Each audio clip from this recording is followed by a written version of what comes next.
This is RTV6 News at 7, working for you. Thanks for joining us at 7. For the second day, we are in a Storm Team 6 alert day. The oppressive heat has a grip on central Indiana, and it will not let go for several more days. We're here at the Storm Team 6 Tracking Center. Rafael Sanchez with Chief Meteorologist Kevin Gregory. It's hot. You mentioned a second day. We've got a third, fourth, and fifth, and then we've got a game changer on Monday. So we'll ease out of this, but we just got to get between now and then. And it's really the duration of this event that brings in the danger, the heat and humidity over a long stretch of time, and kind of cumulative effect, which can impact those that don't have air conditioning, for example, or working outside. So be careful. 95, the high temperature next several days with heat index values 100 to 110. Temperature right now 90. It feels like 99. Remember, when you sweat on a day like this and it won't evaporate from your skin, that makes it feel even warmer. 102 is the heat index up in Peru. At least we have a breeze. It's out of the south-southwest, 10 to 15 miles per hour. Temperatures overnight will only fall into the middle 70s. We'll detail your Friday and weekend forecast and the breakout change that arrives on Monday coming up. During this heat wave, our coverage now continues on days like today. Kids attending camp, like at Indy Park locations, they're spending a lot of time, as you can see, indoors. Staying safe in weather like this is a priority, and counselors are trained to look for signs of heat exhaustion. Kids are keeping hydrated by either using water bottles or using that indoor water fountain. Campers even use a buddy system to make sure that they're looking after each other. And parents are encouraged to remain vigilant, whether at home or at a city park. I would say staying in the shade, but then also just kind of knowing your body. And if you're a parent, kind of watching out for your kids and making sure, again, I think that staying hydrated and then kind of watching out for maybe the children as well as some of the older adults, just to make sure that everyone's doing what they can to kind of stay healthy when it's this hot. We have to bring water bottles and snacks, and yeah, we brought lunch in a cooler today. And keep this in mind, if you do have to go outside, it's key to know the signs of heat-related illnesses. Dizziness, too much or too little sweating, skin abnormalities, pulse changes, and muscle cramps are things to look out for in this kind of weather. We have all of those symptoms posted right now on the RTV6 app. Now at 7, the semi-truck driver arrested and accused of causing the deaths of a mother and her twin daughters made his first court appearance today. The Marion County Prosecutor's Office has charged Bruce Pollard with 3 counts of reckless homicide and reckless operation of a vehicle in a highway work zone. The crash on Sunday killed 29-year-old Elena Coons and her 18-month-old daughters Ruby and June. In court today, an October trial date was set for Pollard, and his bond set at $100,000. If convicted, he faces up to 19 years in prison. Prosecutors say he could face additional charges as they are waiting on results of a blood draw and updates on the conditions of other victims in that crash. It's a disturbing reality in central Indiana. Deadly crashes happen every day here in the Indianapolis area. Our Call 6 Investigates team is digging into why this crash is considered a crime. Marion County Chief Trial Deputy Prosecutor Ryan Mears explained that just being negligent is considered a civil matter. So just speeding or running a red light might be considered negligent. But when someone is reckless, that means they disregard standards and it becomes criminal. In the Bruce Pollard case, prosecutors say he did not hit the brakes until he rear-ended the vehicle with the 2 girls and their mother. In this particular case, you're going through a construction zone, a very well-marked construction zone where there are a number of signs indicating that you are entering into a construction zone. Not only that, you had workers present, you had traffic it was in the process of going from 4 to 3 to 2, the lanes were going down. And then you had the eyewitness testimony of individuals who indicated that this individual was not only speeding, but driving in a way that was unsafe for the conditions, for the level of traffic. That's the in-depth explanation. And Call 6 Investigates found that several examples of similar crashes in which the truck driver was not charged. Judith and Gerald Williams lost 7 members of their family in a fiery crash on I-65 back in 2013. Records show the family's Jeep slowed for an upcoming construction zone, but the semi-truck driver was going 65 miles an hour and did not stop. The Jeep burst into flames, killing 7 people, including 4 children. The family begged for the driver, Howard Stratton, to be criminally charged. But the Jasper County prosecutor at the time told us negligent behavior alone is not enough to obtain a criminal conviction. Leaving the sex trade industry can be extremely challenging for many women, but a new partnership in our community is helping those women get out. RTV6's Stephanie Wade shares how they're empowering women and how they now need your help.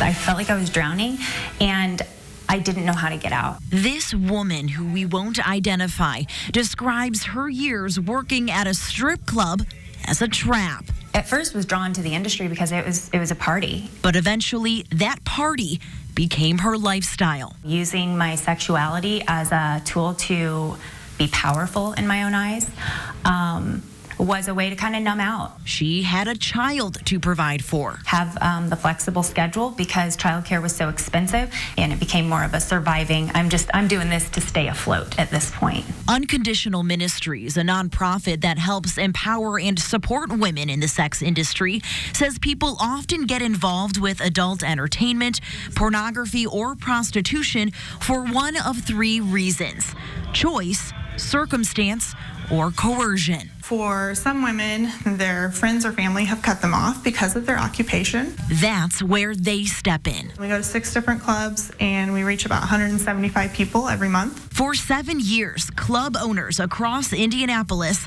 have allowed Unconditional to come in, bring gift bags to dancers, and offer help or friendship if they need. I've met a lot of women who've been on their own since they were 14 to 17 years old. And then people want to judge them for being in the industry when really they're survivors. Now, Unconditional is partnering with Trace Fashion, a sustainable fashion company that creates comfortable workwear for women to provide job opportunities for those who have decided to step away from the industry. Women kind of like almost rotate through different aspects of our business. While taking classes on mental wellness and financial stability, these women will get the chance to work in marketing, distribution, so they can put this experience on their resume. You probably made good money while you were working. And so now you're dealing with going from making very decent money to now poverty level once you've left. Leaving the industry can be very complicated. But if there's one thing that isn't. If you don't believe in yourself, or maybe no one believes in you, then how are you going to really pursue your dreams? Stephanie Wade, RTV6. Right now, Unconditional and Trace Fashion need more funding to provide full salaries for these women. If you'd like to get involved, we have more information on our website at theindychannel.com. New at 7, a dramatic scene at a Noblesville church in Hamilton County. A man working on an air conditioner on the roof suffered a serious shock and had to be rescued by emergency workers. You see them right there. The 30-year-old man went into cardiac arrest after coming in contact with something electrical on the roof of the White River Christian Church. Firefighters used an aerial ladder truck and a basket to get the man off that roof. He was rushed to Riverview Hospital in critical condition. In our Democracy 2020 coverage tonight, we're looking live at Union Station in downtown Indianapolis, where South Bend Mayor and presidential candidate Pete Buttigieg is the keynote speaker at the annual Young Democrats of America conference. He's expected to speak and take to the podium any minute now. This year is the first time that the Young Democrats of America gathering is being held in Indianapolis. And tomorrow, House Speaker Nancy Pelosi will speak at the same event. Microsoft is working with the government to start using software meant to keep our votes more secure in the year 2020. Microsoft says it knows of almost 800 attempted cyber attacks on political organizations so far this election cycle alone. The free software uses encryption to let people track their own votes. That means you can check to see if your vote was counted and not changed. Microsoft says it's working with governments and voting machine companies to start using that software in 2020. The latest approval ratings for Indiana Governor Eric Holcomb are out tonight. A survey research company, Morning Consult, released the approval ratings of all 50 governors in the United States today. The company asked more than 1,200 people in Indiana for their opinion on the governor, and here's what they found. Holcomb's approval ratings haven't changed much in Indiana, with an approval rating of 50% and a disapproval rating of 22%. 28% of surveyed registered voters either did not know enough of his job performance or had no opinion. Since taking office in 2017, Holcomb's approval ratings have held steady, consistently hovering around the 50% mark. Next, on the news at 7, the face of the latest privacy battle, the app raising some questions about who's behind it and the call now for an investigation. That story next on the news at 7. Diabetes.org/Indiana Tour. This is RTV6 News at 7, working for you. So take a good look. Do you recognize some of the celebrities behind me? It is one of the hottest apps right now in America. Face app lets you see what you might look like when you're much older. Many people are doing it, including our Good Morning Indiana team of Meredith, Lauren, and Todd, who had fun with the app, as you can see. And now lawmakers are asking the FBI to investigate the social media application due to privacy concern. Now more from ABC's Marcy Gonzalez. From older to younger, those incredible photo transformations created by FaceApp going viral. More than 80 million people, including celebrity after celebrity, downloading the free app, uploading and altering their photos.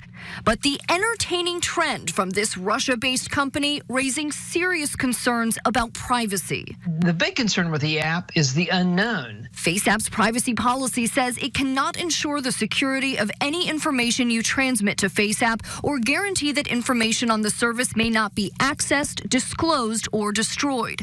Senate Minority Leader Chuck Schumer among those sounding an alarm, sending a letter to the head of the Federal Trade Commission and the FBI asking them to assess whether the personal data uploaded by millions of Americans may be finding its way into the hands of the Russian government and inquiring whether safeguards are in place to protect users' privacy. The Democratic National Committee sending a letter of warning to all of the presidential campaigns, urging them not to use the app, saying what is clear is that the benefits of avoiding the app outweigh the risks. FaceApp now trying to ease concerns, saying in a statement that while its development team is in Russia, user data is not transferred to that country. It says most photos users upload are erased within 48 hours and that the company accepts requests from users to remove all data from its servers. It also insists it does not have access to all of the photos on your device, writing, "We only upload a photo selected by a user for editing. We never transfer any other images from the phone to the cloud." The company adds that 99% of users don't log in, so FaceApp doesn't have the data to identify users, though critics warn that facial recognition technology could potentially be used to link your image with your personal information. Marcy Gonzalez, ABC News, Los Angeles. And we stare at the temperature and the thermometer, not just for today, but the next 3 days. And I guess we'll look at it next week just to enjoy the change that's on the way. 92 in Muncie. Temperatures western Indiana in the upper 80s. We'll take a victory where we get it. Once you get to the Mississippi River and go west, you can see these temperatures jump more toward the mid-90s. That's where we'll be over the next few days. Just want to show you from the Central Plains all the way to the Mid-Atlantic through New York City to Boston. There are your heat warnings in effect for a broad part of the country as the jet stream has the cooler air to the north and an expanding dome of heat for the central U.S. Temperatures tomorrow, Saturday and Sunday in the 90s will be closest to a record high during the day tomorrow, within 3 degrees. Records should be out of reach Saturday and on Sunday. As far as what it actually feels like when you factor in the humidity, 106 will be our peak heat index the way we see it. Bloomington had a 106 heat index today. On Sunday, 101. Let's get to the change. We'll wait patiently. Monday's the day with a northwest flow. That will start to bring in the cooler, drier air. Temperatures will only be in the low to mid 80s for highs, whereas the humidity is going to be at the top of the scale tomorrow, Saturday, and Sunday. Look at how it drops off and becomes much more comfortable as we get Monday through Wednesday of next week. There are the temperatures that go along with that. Any chance for thunderstorms minimal Monday. Still low to mid 80s with low humidity. early next week. Rain chances, 20% chance we'll see a thunderstorm Saturday night. Better chance on Sunday. That would bring us some brief relief until the cold front goes through Sunday night, and then we'll see those temperatures fall off. Tomorrow, we're right back at it. Mid-90s, nice little breeze out of the southwest. We're dry. Temperatures from north to south all in the mid-90s. As far as the weekend's concerned, that slight chance of thunderstorms mainly Saturday night, especially to the north. More widespread thunderstorm threat, and 93 on Sunday. Here's 7-day planner. Temperatures that are overnight lows in the mid-70s. We'll be back to around 64 overnight temperatures as we get into early next week. That's the key. Since we don't cool off at night, that's why this cumulative effect is there now. But once we cool off at night and during the day, this will all be a memory. I was talking to EMS and they told me today that everyone should drink at least a gallon of water during these kind of... And if you don't have air conditioning, put the blinds there, block any sunshine from coming in, and relax. Kevin, thank you so much. We appreciate you. Coming up in Hiring Hoosiers, dealing with difficult people on the job. How to get things done with a person sitting next to you in your office may be hard to work with. You know somebody? Plus, a day of service and making connections. The program seeking to promote networking and improving neighborhoods. That's all ahead in Hiring Hoosiers, only on RTV6. And it should be. RTV6 is Hiring Hoosiers, our initiative that works to link you to jobs, skills, and the resources you need for a satisfying career. And right now, tips from our career coach on going along to hopefully get along.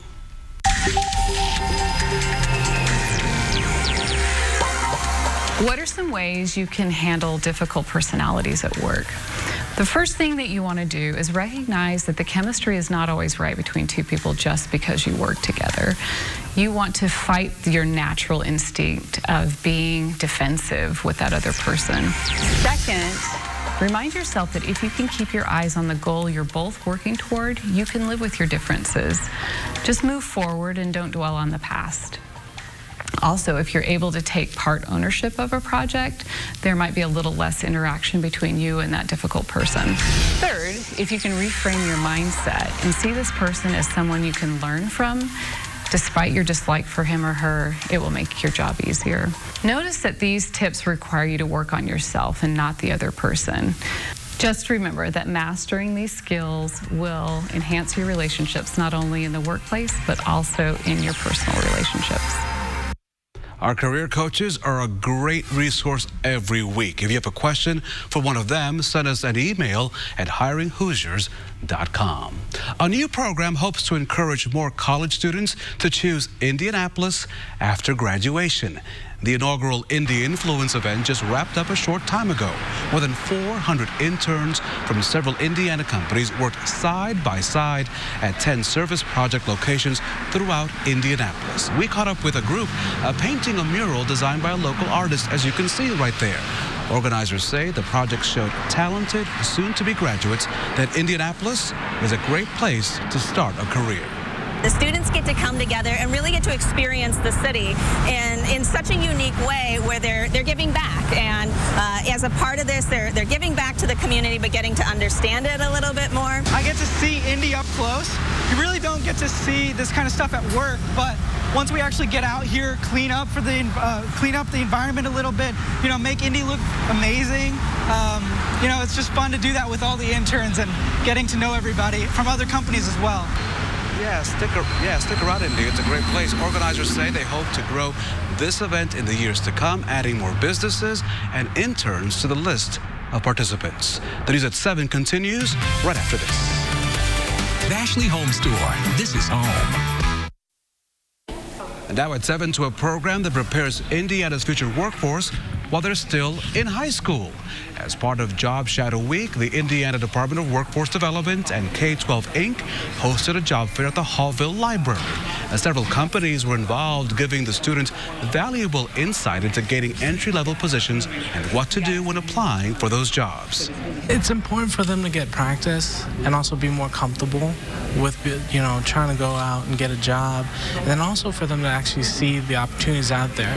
We want to close the skills gap that we have. have. So we're trying to give them a lot of diversified information in regards to the job market, so that way they know there's plenty of things out there, and that they don't have to be cornered in any type of specific job that they have. There's, the world is their oyster.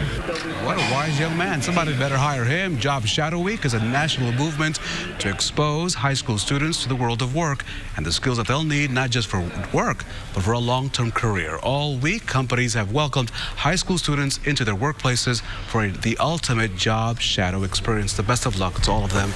And now we're dealing with the heat. And you mentioned shadow. The shadow's growing longer at Victory Field, those along the third baseline, enjoying at least some shade. Meet Finn. Normally, you send me a picture of your dog, and I'll take your dog for a walk, figuratively, during my forecast. Notice Finn hasn't gone far from the door. I think he went back in and said, too hot for a walk. Good man. I have water for Finn. Finn, I'm coming to help you out. Thank you for watching our next newscast tonight at 11. Have a good evening and cool night.